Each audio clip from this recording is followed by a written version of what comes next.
মই মুখ্যমন্ত্ৰী পিছত অসমীয়া আগত মুখ্যমন্ত্ৰী মই পিছত অসমীয়া মই আগত গতিকে মই যি কম অসমীয়াৰ দৰে কম গৌৰৱী অসমীয়াৰ দৰে কম বিমলা প্ৰসাদ চলিহাৰ পিছত মই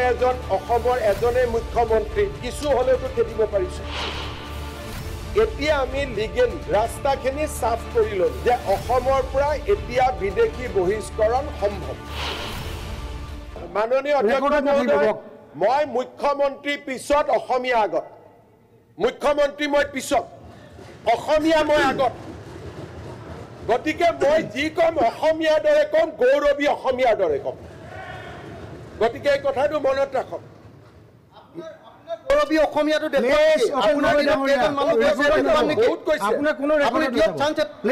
আপুনি ঠিক আছে আপুনি ৰেকৰ্ডত নাযাব আপুনি লিগেলি কেজন পঠিয়াব দেখুৱাম নেকি অখিল গগৈ ডাঙৰীয়া নাথিং উইল গো ৰেকৰ্ড আপুনি একজনো দিয়াব পৰা নাই ইলিগেলি প্লিজ সিট ডাউন মই ইলিগেলি অখিল গগৈ ডাঙৰীয়া প্লিজ সিট ডাউন মই ইলিগেলি উলিয়াম মই ইলিগেলি কৰিম অখিল গগৈ লিগেলি কৰিব পৰা নাই আপোনাক দেখুৱাই দিম আপুনি সৰ্বানন্দ সোণোৱাল চৰকাৰৰ দিনত মই ইলিগেলি কৰিম কোনো ৰেকৰ্ডত নাথাকিব মাননীয় অখিল গগৈ ডাঙৰীয়া আপোনাৰ কোনো ৰেকৰ্ডত নাথাকিব পিছত আপুনি কৈ থাকিব মাননীয় অধ্যক্ষ মহোদয় এটলিষ্ট বিমলা প্ৰসাদ চলিহাৰ পিছত মই অসমৰ এজনে মুখ্যমন্ত্ৰী কিছু হলেতো খেদিব পাৰিছো আপোনাৰ দিনতে আটাইতকৈ কম লিগেলি খেদিব পাৰিছে অখিল গগৈ ডাঙৰীয়া আপুনি লিগেলি একো কৰিবই পৰা নাই অখিল গগৈ ডাঙৰীয়া আপুনি zero' big zero' please sit down আপুনি বিগ জিৰ' আপোনাৰ ৰেকৰ্ডত নাযাব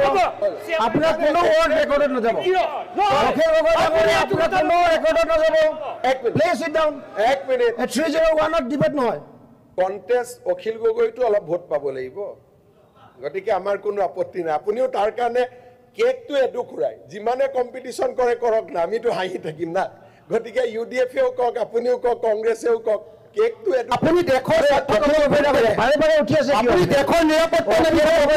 প্লিজ সিট ডাউন আপোনাৰ মূৰটো ধুব লাগিব এইটো প্লিজ সিট ডাউন ধুই দিব লাগিব ৰেকৰ্ডত নাযাব 301ত there is no scope for debate please sit down Akhil Gogoi ডাঙৰীয়া প্লিজ সিট ডাউন মই সুপ্ৰিম কোৰ্ট হাইকোৰ্টৰ বাদে এটা শব্দ কৈ আছিলো নেকি মই কৈছো যে মোক পাৱাৰ নিদিব মই দিব বুলিতো কোৱা নাই মই ইউডিএফৰ এমএলএ খিনিয়ে কৈছে যে এফটিৰ অৰ্ডাৰ ৰিভিউ কৰাৰ পাৱাৰো আপোনাৰ আছে মই কৈছো ভাই মোক নিদিব এইটো পাৱাৰ কাৰণ দিলে মইতো ফেভাৰত কৈ আছো যে ইলিগেল কাম কৰিবৰ কাৰণে মোক নিদিব কাৰণ মই জানো এফটিৰ অৰ্ডাৰ ৰিভিউ অকল হাইকোৰ্টে কৰিব পাৰে হাইকোৰ্ট অৰ্ডাৰ ৰিভিউ সুপ্ৰিম কোৰ্টে কৰিব পাৰে ইলিগেল কথাটো কোনে কৈ আছিলে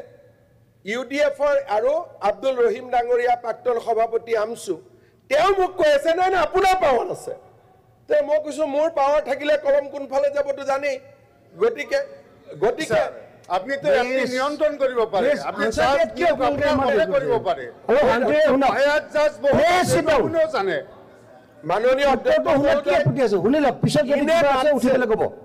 ইনে নাটসেল মই এটুকে ক'ব খুজিছো ইলেকশনৰ আগত যি হ'ব এতিয়া আমি লিগেলি ৰাস্তাখিনি সাফ কৰি ললো যে অসমৰ পৰা এতিয়া বিদেশী বহিষ্কৰণ সম্ভৱ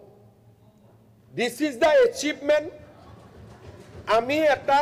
যি প্ৰতিশ্ৰুতি দিছিলো যে আমি কাম কৰিম আৰু আজি 300 বিদেশীও গৈছে আৰু এই প্ৰসেসটো চলি থাকিব মই এতিয়া কৈছো 35 জন মোৰ হাতত আছে পানী কমিলে পঠাই দিম গতিকে through da process of law আমি ফৰেনাৰ্স এক্সপালছনৰ কাম as per the verdict of the constitutional bench of the Supreme Court of India যেটো মোক কৈছে লিগেলি কৰিব লাগে Supreme Court of India এতিয়া লিগেলি ডিস্ট্ৰিক্ট পাৱাৰ দিছে যে আপুনি বিদেশী ডিক্লেয়াৰ কৰিব পাৰে ট্ৰিব্যুনেলত যাব না লাগে অখিল গগৈ ডাঙৰীয়াক মই সন্মান জনাইছো যে লিগেলি কৰিব দিছে আৰু লিগেলি আমি বিদেশী বহিষ্কৰণৰ কাম হাতত লম but this process is tedious কাৰণ কোৰ্ট কাছাৰী বহুতৰ সন্মুখীন হ'ব লাগিব but we are ready to face the challenge আৰু আমি অসমৰ পৰা বিদেশী বহিষ্কৰণৰ ক্ষেত্ৰত এই কামবিলাক আমি কৰি থাকিম